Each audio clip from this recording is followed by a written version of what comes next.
Ils ont tous commencé clandestinement, mais aujourd'hui, certains de ces peintres de rue et autres graffeurs vendent leurs œuvres. Pas encore à prix d'or, mais tout de même jusqu'à plusieurs dizaines de milliers d'euros. Claire Auberger et Olivier Stambach ont rencontré certains représentants de ce qu'on appelle le street art. Regardez. À Vitry, tout le monde connaît ses boîtes aux lettres. L'artiste C215 en a fait son support fétiche. Ça me permet de relater mes voyages et de le partager avec les gens qui lorsqu'ils viennent poster une lettre. C'est un symbole de l'ailleurs et du lien aussi qu'on essaie de tisser les uns avec les autres. Dans son atelier, il travaille avec des pochoirs pour réaliser des portraits de ses proches. Ma fille Nina, qui a aujourd'hui 9 ans et qui est vraiment l'un des principaux sujets de mon œuvre. À côté de chez lui, il peint son animal familier. En quelques minutes, un chat vient tenir compagnie à sa fille. De la rue au musée, ses productions sont désormais cotées. 3 à 20 000 euros selon leur format.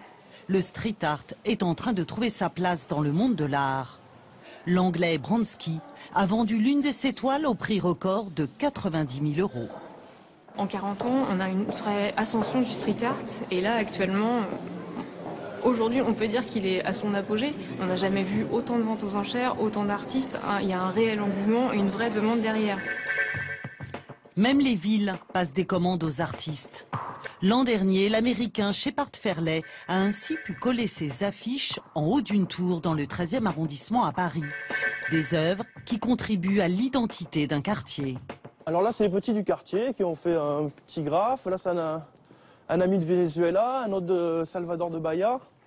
À Bagnolet, les graffeurs ont depuis longtemps de l'espace pour s'exprimer. Chaque été, Congo organise le festival Cosmopolite. Les gens sont très contents. Tu vois, le cadre dans lequel on habite, c'est assez bétonné.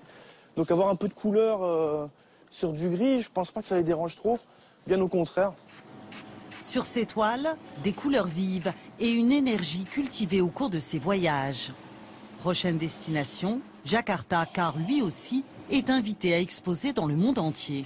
J'ai fait 25 ans de graffiti et 99% des gens me traitaient de vandale. J'aurais jamais imaginé que je pourrais avoir des œuvres dans des musées. Donc ouais, bien sûr, j'aime ça. Ça fait partie de la reconnaissance du travail. Sa valeur a grimpé jusqu'à 8 000 euros lors d'une vente aux enchères en février dernier au profit de SOS Racisme.